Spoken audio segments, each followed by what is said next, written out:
Hi, I'm Zelna Lauwrens, founder of the Kids Life Studio and the Kids Life Coach Academy. So tonight I want to ask you to take off that ugly mask. So what is it that I'm actually speaking about? Well, it's that mask that every single one of us puts on when we wake up in the morning and we take it off when we go to bed at night. It's that mask that we put on that says to everybody, I'm okay, I'm bulletproof, your words don't harm me, or this event hasn't impacted on me, when in fact, all of us are incredibly sensitive to what happens in our day. So we put up these walls, these facades to protect ourselves. We try to appear strong. We try to look like the one who's always in control. So I want to share with you something that I use to coach children. Now, I've been coaching children for the past 12 years, and I've built up a global network of Kids Life coaches who have done my Kids Life Coach training certification. And there's a tool that we use to show children how they need to take off those masks and show people who they really are and not be afraid to step up and share their talent, share their strengths, and to really show the world who they really are. Not to be like their friends, follow their peers, be one of the sheep, but to really be a leader of their own life. So are you ready for it? Are you ready for that tool? So this is it. This is called our Zeal for Life Magic Ball. And this is a tool that myself and all of my Kids Life coaches use, and the children absolutely love it. So, as you can see, this ball has two colors. And do you see how I just changed the color from green to orange and now back to green? Well, this represents the two worlds that we live in. We have our outside world that is associated with everything to do with our senses, everything we can see, taste, touch, hear, and smell. And then we have our inside world, which of course is where that ugly mask sits. It's our thoughts and our feelings. So it's our perceptions of things. It's our storehouse of emotions and memories. Now, as you can see, these two colors are completely interchangeable. And that is a symbol for how we are in life. Because on our outside world, if something happens, it impacts on the way we think and the way we feel about ourselves. So I'm going to quickly tackle a very controversial word that we've all heard, we've all said it, and that is self-esteem. So what is self-esteem? I think it's a bit of a dirty word because everybody says, I want my child to have high self-esteem. Or I've even had parents that go, my child's self-esteem is too high. What is self-esteem? Self-esteem is the value that you attach to yourself and your worth that you offer to the world. Now, when you walk around with a mask on, that means you're hiding your true value and your true worth from the world. All of us have flaws. All of us make mistakes. None of us are perfect. I certainly have made loads of mistakes, and I embrace my failures and my mistakes, and I celebrate them because they've made me who I am. So when it comes to children, why is it that we think they have a low self-esteem when they make mistakes, or when they make bad behavior choices, or when they don't have enough friends, or when they're not doing well at school? It's not necessarily a self-esteem issue. What it is the way they are thinking about themselves as associated to the messages that they're getting from their outside world. Now, where are these messages coming from? Right, so as adults, we are responsible for a lot of the messages that children get. The words that we speak to children. Often, we might be tired, perhaps stressed, dealing with our own problems. Children are whining, irritating us. What do? We lash out. We use words we don't intend to use. Maybe we give a smack on the bottom. Who knows? You are human. As a parent, you are human. You're bound to do that. But now what happens with those words? Every single thing that a child hears, tastes, touches, sees, smells, gets stored in their subconscious mind, and that becomes a point of reference for future decisions and choices that they make. Now, if they hear the same message over and over again, especially from an adult that loves them and cares for them, that message becomes ingrained and it starts impacting on their behavior on their outside world. So do you see how these are so closely connected? And as adults, it's our responsibility to get children thinking about themselves in a positive way. Now, this has nothing to do with self-esteem.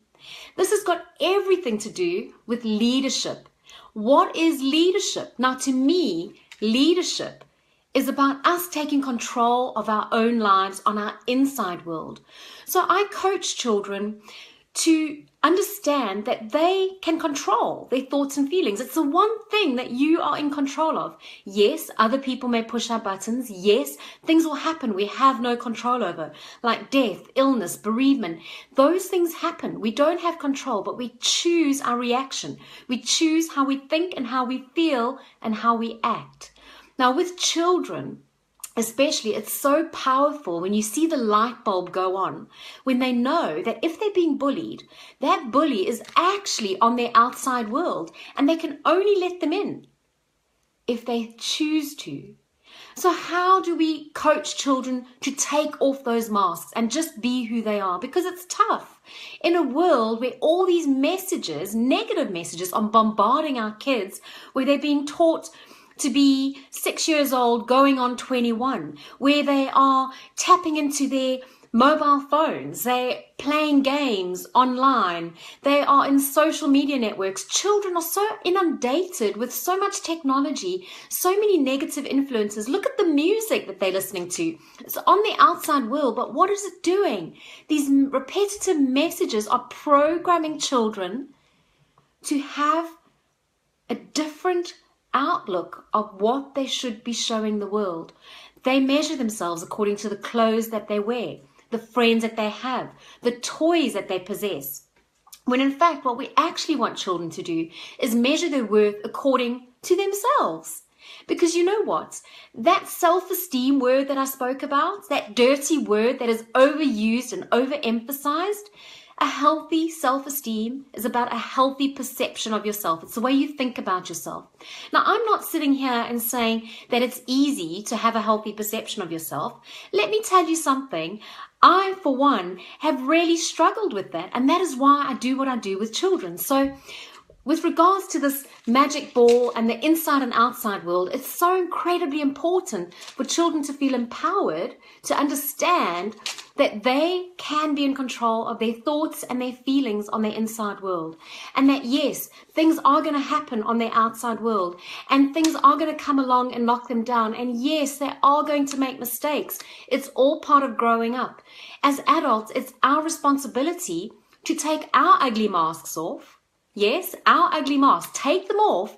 Show children when we've messed up. Show children the mistakes we've made. Because when we show children that we are these perfect role models who never make mistakes, that puts pressure on children, pressure to achieve.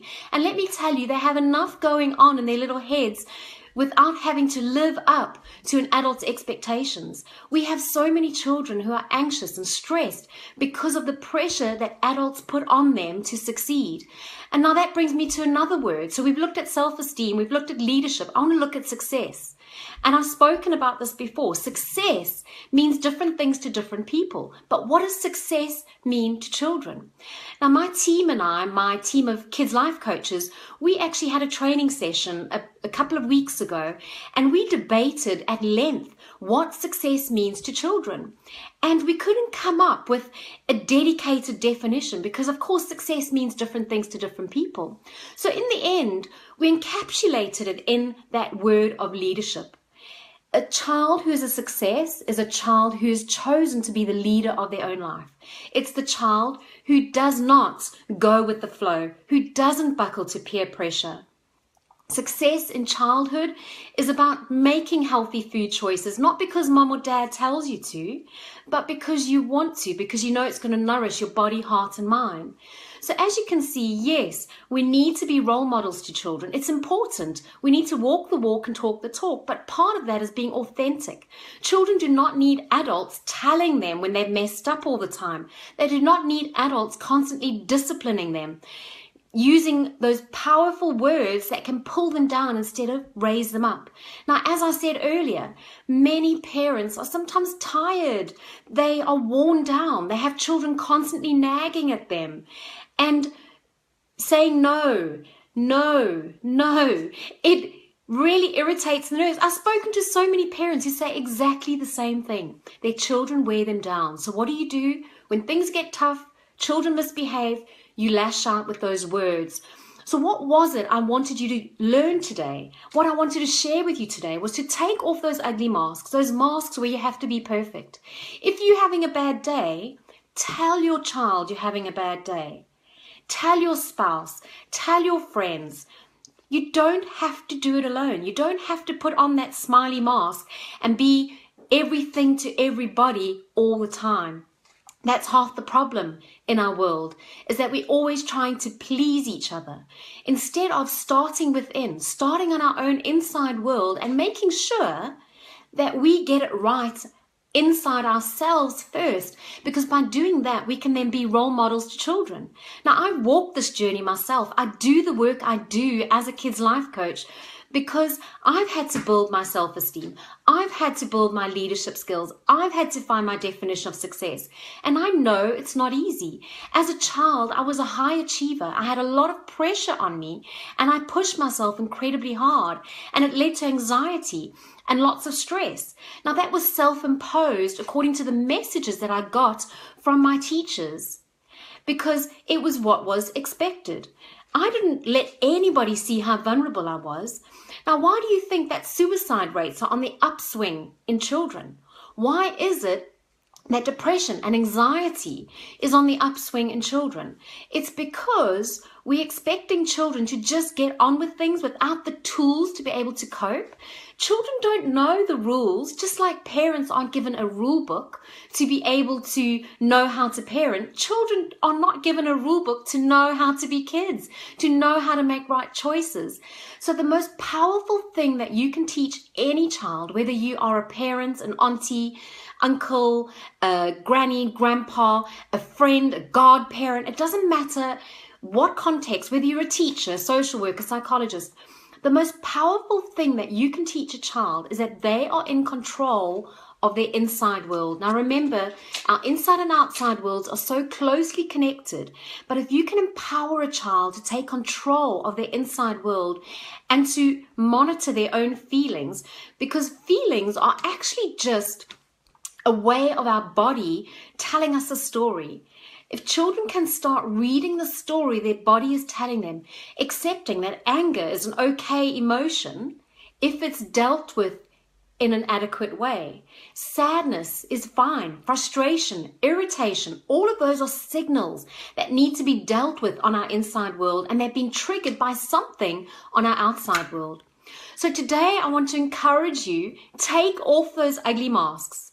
Show children you are not perfect. The world is not perfect. Stop trying to coat them in cotton wool and protect them from the big bad world. The only way you can do that is by equipping them, giving them the tools, not the tools to have a high self-esteem, because like I said to you, I believe self-esteem is overrated because we have different levels of self-esteem in different contexts.